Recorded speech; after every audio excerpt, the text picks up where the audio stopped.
Salut tout le monde, c'est Kazeer. Aujourd'hui, on va parler de Yoga, le fier guerrier des glaces. Mais avant que la vidéo commence, je voulais vous informer que j'ai créé un Discord pour discuter avec vous de Senseiya. Donc si vous avez des questions ou des avis à partager avec moi ou avec la communauté, n'hésitez pas à faire un petit tour. J'ai également créé un Utip si vous voulez me soutenir. J'en parlerai un petit peu plus à la fin de la vidéo. Dans tous les cas, tous les liens sont dans la description.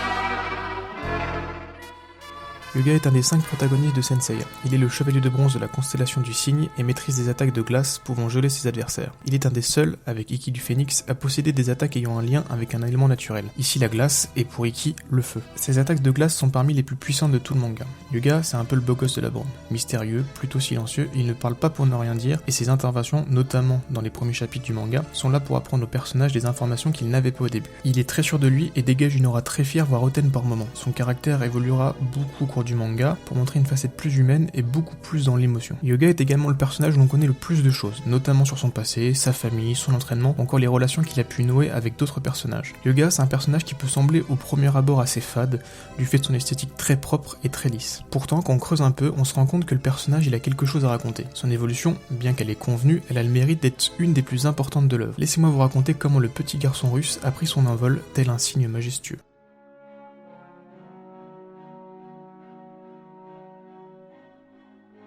Yoga nous est présenté au début du manga comme un opposant à Seiya. En effet, après avoir obtenu son armure, le sanctuaire lui confie la mission de tuer les traîtres qui utilisent leur armure pour des motifs personnels, ici, participer au Galaxia Noir. Son objectif il est donc clair, tuer tous ceux qui souillent les valeurs d'Athéna. Cependant, ses convictions ont vite commencé à changer en voyant le combat entre Seiya et Shiryu. Comment de si valeureux guerriers prêts à mettre leur vie en jeu peuvent-ils être des traîtres? Leur détermination, bien que mue par des raisons personnelles, ne lui semble plus vraiment des actes de traîtrise. Son affect prendra pour la première fois le dessus sur sa mission, et il acceptera finalement de ne pas tuer Seiya et les autres, sachant également qu'ils sont ses frères. Fier et au comportement mystérieux, Yoga sera extrêmement froid avec les autres Bronze Saints. Il s'ouvrira de plus en plus durant l'arc des Black Saints et sera totalement dévoué à ses frères après la victoire contre Ikki. Cependant, malgré la révélation de Saori sur le fait qu'elle soit une réincarnation, Yoga, comme les autres d'ailleurs, n'acceptera pas du tout de la protéger, trop fier pour cela. Sa fierté, c'est un élément qui est vraiment très important dans la compréhension du personnage. Yoga est un chevalier des glaces, entraîné par Camus, le chevalier d'or du Verseau. Sa fierté et son sang-froid lui viennent directement de son maître et de son statut de chevalier des glaces. Pour eux, tout doit être froid, leur comportement et leurs actions, pour que ce froid ressorte dans les attaques et atteigne des températures les plus basses possibles. Être réfléchi, posé, sûr de soi, tels sont les enseignements que Camus a transmis à Yoga. Comme pour Seiya et les autres, Yoga est un personnage pensé selon les principes du Bushido, donc la voie du guerrier. Il a été conçu par Kurumada, je pense, comme étant l'écho de la vertu de la droiture, qu'on considère aussi comme la vertu de la rigueur. C'est pour cela que Yoga il est aussi fier. C'est un personnage droit et rigoureux qui garde la tête froide pour prendre des décisions qui s'imposent. Ici, la droiture elle est montrée par le respect des ordres. Bien que les Bronze Saints soient frères, le sanctuaire lui ordonne de les tuer pour traîtrise, et il s'exécute. Il doit respecter les règles, penser de manière objective, sans que l'affect ne prenne le dessus, agir de manière froide et rigoureuse. En cela, Kurumada a su retranscrire cette vertu au travers de Yoga, qui est visible sur le papier avec le côté hautain du personnage. Il est hautain car il sait ce qu'il doit faire et il possède des informations que les autres ne possèdent pas. Ça le rend sûr de lui. Il est également sûr de sa force parce qu'il était formé pour être sûr de lui, et aussi parce qu'il était formé par un Gold Saint. Une certaine forme d'arrogance peut donc lui être accordée sur ce point-là. Son caractère est aussi expliqué par son nom, Yoga, qui signifie glacier en japonais. Cela souligne le froid de la glace, référence à son comportement froid et fier, mais aussi à son statut de chevalier des glaces. Mais glacier souligne aussi la puissance, la majesté qui se caractérise chez Yoga, notamment par sa confiance en lui, et surtout par son arrogance. Yoga y tire sa force de son esprit clair. Ses décisions sont dictées par sa rigueur et non ses émotions. Son self-control, nécessaire pour un chevalier des glaces, est son arme la plus puissante. Malheureusement, ce caractère fier et hautain n'est que de surface, et cache sa plus grosse faiblesse, ses émotions.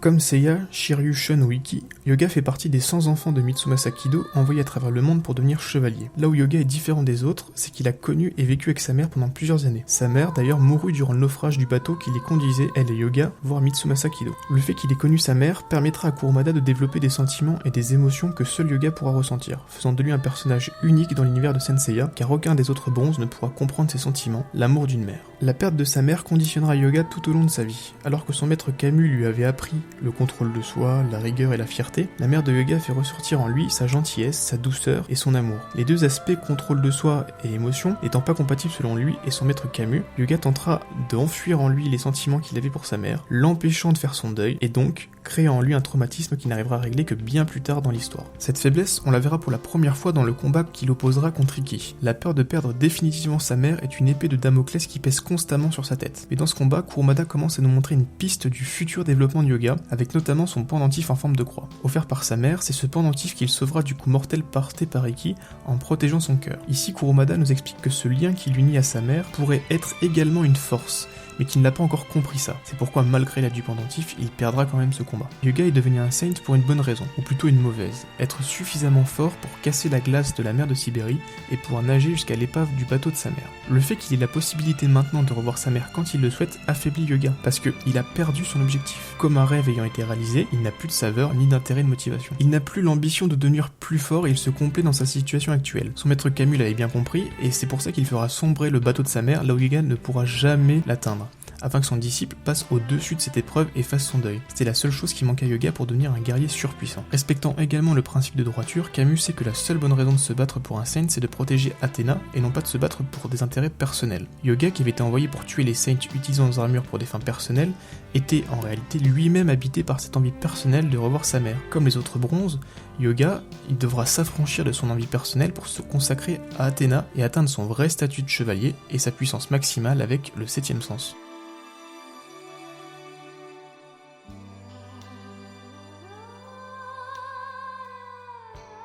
La plus grosse avancée de la personnalité de Yoga, elle se fera durant l'arc du sanctuaire. Dans un premier temps, les liens fraternels qui l'unissent avec ses frères seront renforcés par les terribles épreuves qu'ils doivent endurer durant cet arc. Sa fidélité envers Athéna se verra également renforcée et il deviendra réellement un saint, un fervent défenseur de la paix et de l'amour sur Terre. Bien que ces changements soient importants pour le personnage, ils découlent d'un cheminement assez logique dans le récit et sont donc une avancée que le lecteur voyait venir et attendait. L'élément important qui est aussi le point culminant de la transformation de Yoga, elle a lieu lors du combat contre son maître Camus. Ce combat, il est très différent des autres. Contrairement aux autres Gold Saints qui se battaient soit en pensant défendre Athéna, soit pour montrer la détermination de Seiya et les autres, soit parce qu'il savait que Saga était le méchant, Camus, lui, il sait que Yoga se bat pour une bonne cause, ou en tout cas il va le comprendre durant le combat. Son combat, il a un seul but, juste de terminer l'entraînement de Yoga et de l'amener là où lui, Camus, Gold Saint du Verseau quand même, n'a jamais réussi à aller, au niveau du zéro absolu. Parce qu'il est là le secret du yoga, l'alliance de la droiture rigueur aux émotions et à l'amour. La force des chevaliers des glaces, elle provient du contrôle de leurs émotions et de leur maîtrise du cosmos. La véritable force réside dans la détermination du saint.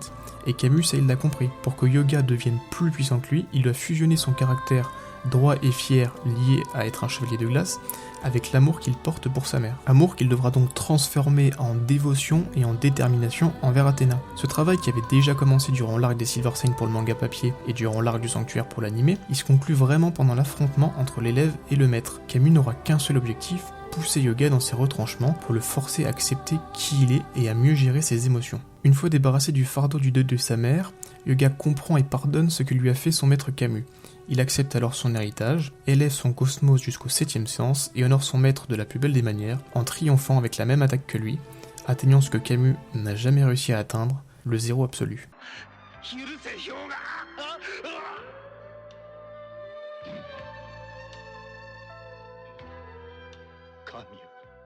あなたは自分の命をかけて俺を絶対0度まで導いてくれたのですね。あなたから受けた数々のことは決して忘れない。ありがとう我が師神よ。そしてさようなら。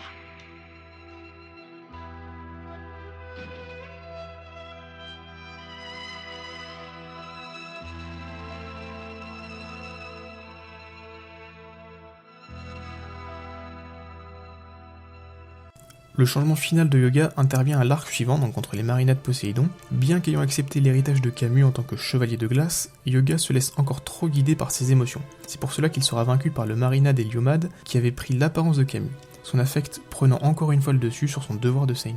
Mais c'est avec le combat contre le Marina du Kraken que Yoga prend enfin ses responsabilités de saint. En effet, Isaac du Kraken était un ancien disciple de Camus, un ami et un rival de Yoga pendant leurs entraînements pour obtenir l'armure du cygne en Sibérie. Isaac était un élève beaucoup plus prometteur que Yoga, car il voulait devenir saint pour une cause juste, tandis que Yoga, lui, ne voulait juste que revoir sa mère. Quand il apprendra cela, Isaac lui dira qu'il n'est pas digne de devenir Saint. Isaac avait compris que pour être un chevalier des glaces, les émotions ne doivent pas intervenir. Il sauvera néanmoins Yoga de la noyade, qui avait essayé d'atteindre le bateau de sa mère. Isaac, qui pensait contrôler ses émotions, avait finalement, lui aussi, agi pour sauver son ami. Alors qu'il allait se noyer, il fut sauvé par le Kraken qui l'emmena dans le palais de Poséidon. Devenu Marina, Isaac expliquera à Yoga que ses émotions étaient une faiblesse, et qu'il est devenu beaucoup plus puissant que lui maintenant. Yoga, cédant encore à ses émotions, se laissera battre par Isaac. C'est grâce à l'intervention de Kiki que Yoga comprendra que les Saints ne se battent pas pour eux, mais pour les autres. Il se relèvera et terrassera finalement son ami Isaac. Il gardera cependant sa blessure à l'œil pour se rappeler de son ami qui lui a permis de revenir sur le chemin d'un véritable chevalier.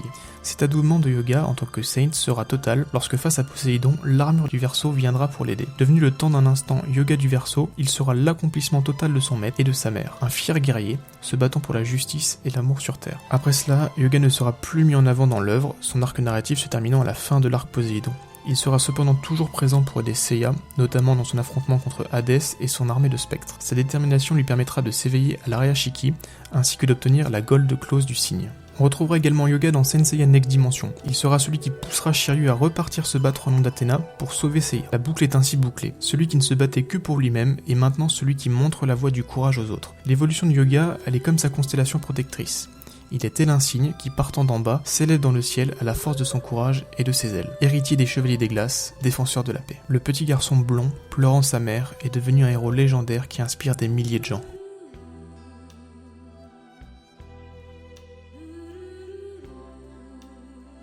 Yoga, comme tous les autres Saints, a subi un entraînement très rude. Cette expérience lui aura permis de se renforcer physiquement notamment. De plus, il est entraîné par un Gold Saint, qui l'a entraîné en suivant les principes des Chevaliers des Glaces dans l'espoir qu'il devienne le Chevalier de Bronze du Cygne, mais aussi qu'il soit potentiellement le futur Chevalier du Verseau. C'est en cela que sa force est intéressante. Yoga a reçu un entraînement beaucoup plus poussé que les autres car provenant directement d'un Chevalier d'Or. Shiryu, qui lui aussi a été entraîné par un Chevalier d'Or, a dû plus travailler par lui-même. Son maître ne lui montre pas vraiment la voie. Yoga y possède un potentiel de Chevalier d'Or dès le début de l'œuvre. Comme on l'a vu plus tôt, sa grande faiblesse, c'est ses émotions. S'il avait pu faire le deuil plus tôt, il aurait réussi à maîtriser son cosmos bien plus rapidement. Même s'il n'aurait pas pu atteindre le 7ème sens seul, sa force aurait été égale voire supérieure à un Chevalier d'Argent. On peut le voir notamment contre Ikki. Sa fierté de Chevalier de Glace lui a fait baisser sa garde. Et en baissant sa garde, Yoga va être frappé par le Genmaken de Ikki, et c'est ça qui va le déstabiliser. C'est ce qui va vraiment le faire perdre. Bien que sa fierté ait également été un point faible, c'est bien la vision de sa mère, un squelette en train de mourir, qui l'a rendu inapte au combat. Autrement, il aurait pu faire jeu égal avec Ikki, voire être plus fort que lui. En plus de ça, Yoga est le Bronze Saint qui possède le plus d'attaques différentes, avec des attaques destructrices comme son Diamond Dust ou plus tard le Aurora Execution. Il possède également des compétences défensives, avec son Cold Stow qui permet d'immobiliser un ennemi, ou son mur de glace qui est une variante du Freezing Coughing de Camus. Il peut également retourner des attaques psychiques contre son utilisateur grâce à sa glace, comme on a pu le voir contre Ikki. Il est donc un guerrier redoutable au début de l'œuvre, mais qui est handicapé par ses émotions trop présentes. À la fin de l'œuvre, Yoga il est tout autre. Il peut, à mon avis, être considéré comme un ou le plus fort des Saints. Alors avant que vous mettiez un pouce rouge, laissez-moi vous expliquer. Comme je viens de vous le dire, Yoga a un fort potentiel du fait de son entraînement avec un Chevalier d'Or. Et il a aussi des compétences qui lui assurent une bonne attaque et une bonne défense. Mais le plus intéressant, c'est sa maîtrise du zéro absolu. En effet, le zéro absolu permet de figer les atomes, peu importe les matériaux. Donc, le zéro absolu, c'est la température la plus basse de l'univers, là où tout gèle. Même les armures d'or. C'est d'ailleurs comme ça qu'il vaincra Camus, en gelant son armure. Les armures d'or gelées perdent alors leur propriété de protection et deviennent aussi fragiles que du verre. À la fin de l'œuvre, Yoga qui maîtrise le zéro absolu peut donc passer au travers de n'importe quelle défense, que ce soit une armure de bronze, d'argent, d'or, un squal ou un surplis. Rien ne peut résister à son zéro absolu. Et sans protection, aucun homme ne peut survivre à une attaque d'un Saint. Alors bien entendu, Yoga c'est pas le plus puissant des Saints. Il y a beaucoup d'autres personnages qui parviendraient à le battre. Pourtant, au vu de ses capacités et aussi des propriétés que lui apporte le zéro absolu, il est virtuellement le Saint ultime, virtuellement la personne qui peut battre n'importe quel ennemi, bon à part les dieux bien évidemment. Penser qu'un rêve est une chose irréalisable, c'est être tel un vieillard qui a renoncé à vivre. Cette citation de Yoga lui-même le définit parfaitement. Un homme ayant un rêve, celui de revoir sa mère. Et où les rêves sont des idéaux inatteignables permettant aux gens d'avancer, lui les voit autrement. Yoga il a déjà atteint son rêve. Il est devenu Saint et a pu revoir sa mère. Mais son rêve est devenu sa plus grande faiblesse. Parce qu'il idéalisait sa mère, il ne voyait pas que ses actions avaient un sens plus grand. Il ne voyait pas qu'il ne devait pas se battre pour lui, mais pour les autres. Nous vivons pour atteindre nos rêves, et si nous arrêtons d'y croire, alors pourquoi continuer à vivre ? La réponse qu'il a trouvée est très simple. Pour devenir Saint, il a réalisé l'impossible. Il a réalisé un miracle, celui de détruire un glacier pourtant éternel. Parce que c'est comme ça qu'on devient Saint, en réalisant un miracle. et il a réalisé son rêve qui pourtant était irréalisable. Maintenant, il ne vit plus pour son rêve, il rêve pour vivre. Le chevalier qui ne se battait que pour lui poursuit le rêve de se battre pour les autres, en l'honneur de son maître, en souvenir de son ami, pour l'amour de sa mère.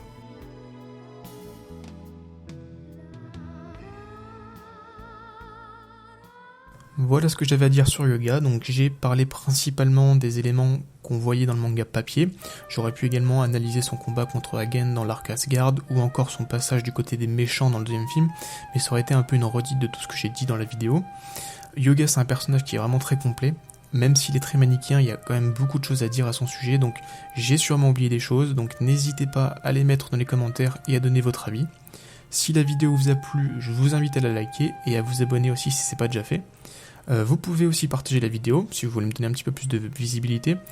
Et si vous voulez d'autres infos sur Saint Seiya, n'hésitez pas à aller faire un petit tour sur mon Instagram. Donc je partage très régulièrement des anecdotes ou des infos sur Saint Seiya. Le lien est dans la description. Comme je vous l'ai dit en introduction, donc j'ai créé un Utip. Donc pour ceux qui ne connaissent pas Utip, c'est une plateforme qui permet de soutenir les créateurs. Alors soit en regardant une pub qui me fait gagner 5 centimes, soit en donnant un tips, donc un pourboire. Alors les vidéos liées à Saint Seiya, elles sont souvent démonétisées, puis remonétisées par les ayants droit, donc la Toei, la Shueisha, etc. Donc je gagne soit rien du tout, soit très peu d'argent avec les vidéos sur Saint Seiya. Donc si mon contenu vous plaît, vous pouvez me soutenir grâce à cette plateforme. L'argent récolté, elle servira surtout pour l'achat d'un nouveau micro. Parce que oui, on le dit souvent, mais avec ce micro que j'ai actuellement, on entend beaucoup mes bruits de bouche et aussi les bruits ambiants. Donc un nouveau micro, ce serait pas trop mal. Dans tous les cas, c'est vous qui décidez. Les vidéos garderont au minimum ce niveau de qualité, même si j'espère bien sûr m'améliorer sur les prochaines. Sur ce, je vous dis à la prochaine.